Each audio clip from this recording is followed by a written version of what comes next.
There is a substance in your freezer right now, white, cold, sweet. You scoop it on summer evenings while the television flickers. You do not think about it. It registers as comfort. As nothing at all. But this substance is not nothing. It is a frozen monument to empire, chemistry, and human suffering. It is the compressed history of ice barons and sugar plantations, of Arab alchemists and Italian princes, of mechanical revolution and the darkest chapters of the Atlantic trade. It took 4,000 years, millions of lives, and the invention of the modern machine to place that carton in your hands. This is the history of ice cream. And it is far more brutal than you have ever imagined. Before there was ice cream, there was only ice. And ice, in the ancient world, was power. 4,000 years ago, in the burning deserts of Persia, engineers built massive domed structures called yakshals.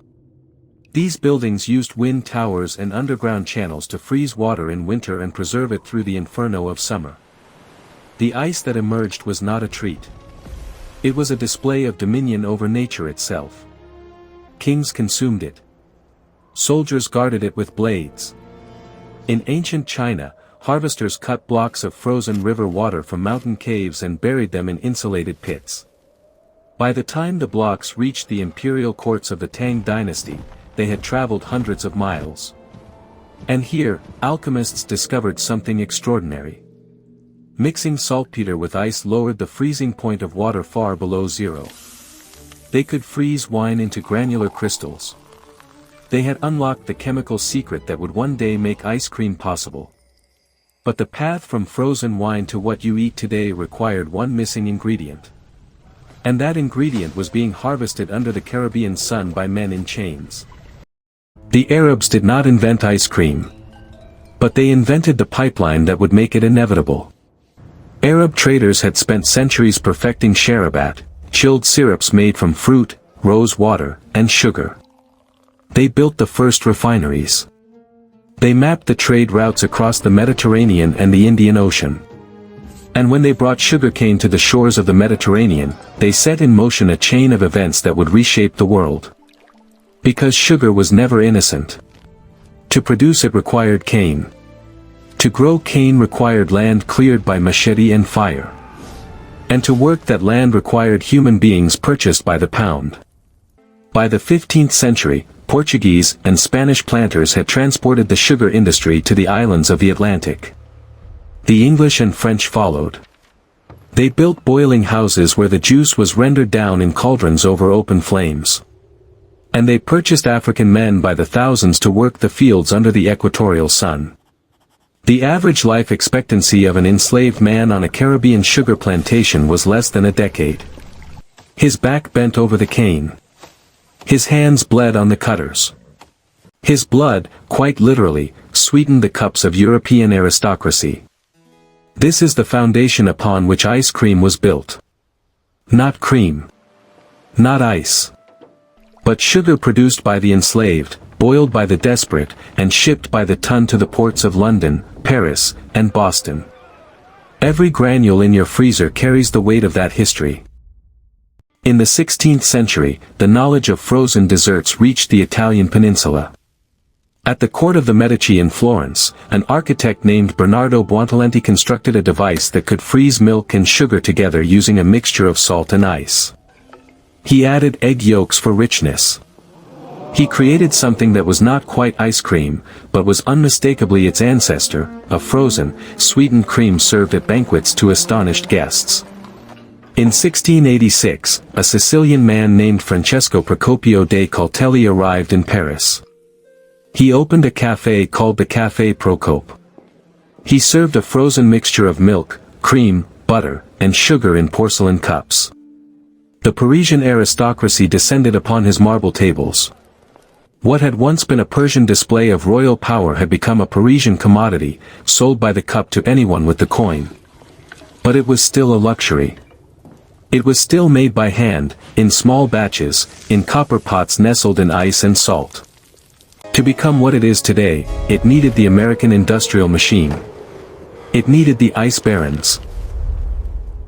In the early 19th century, a Boston merchant named Frederick Tudor looked at the frozen ponds of New England and saw something no one else had seen: dollar signs.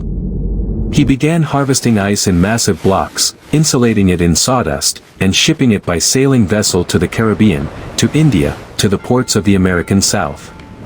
They called him the Ice King. At the height of his operation, Tudor was shipping tens of thousands of tons of ice across the equator. Ice became an industry. In the American South, ice houses stored blocks for white households while the enslaved labored in heat that killed them. The cold was not neutral. It was a weapon of class.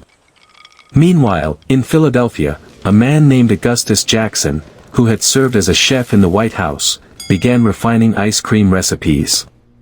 He added salt to the ice surrounding the freezing pot, creating a smoother, denser texture. He sold his creations to free black communities. He built a legacy. And in Baltimore, a milk dealer named Jacob Fussell looked at the dairy surplus and saw the future. In 1851, he built the first industrial ice cream factory in America. He standardized the recipe. He mechanized the production. He drove the price down until ice cream was no longer a luxury for the wealthy few. It was a product for the masses. But the true revolution was not in the kitchen. It was in the machine. In the 1870s, a German engineer named Carl von Linde developed mechanical refrigeration. He used compressed ammonia and the physics of vaporization to create cold without ice. The ice house became obsolete. The ice trade collapsed. Now, cold could be manufactured anywhere, at any time, in any quantity. By the 20th century, ice cream had become an industrial commodity. Street vendors pushed carts through American cities. During Prohibition, when alcohol was banned, Americans consumed more ice cream than ever before. Then came the wars. American soldiers ate ice cream in the Pacific. It became a symbol of home. Then came the corporations. Nestle. Unilever. They bought the recipes. They bought the brands. They filled the freezers of the world. What remained was sugar, air, stabilizers, and the ghost of empire. And now, here we are. Look in your freezer.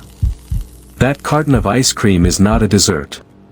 It is 4,000 years of human ingenuity compressed into a cardboard cylinder.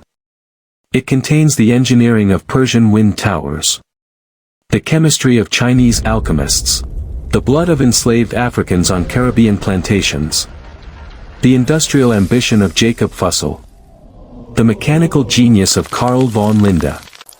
It contains the cold logic of empire. The next time you lift that spoon to your mouth, remember what you are eating.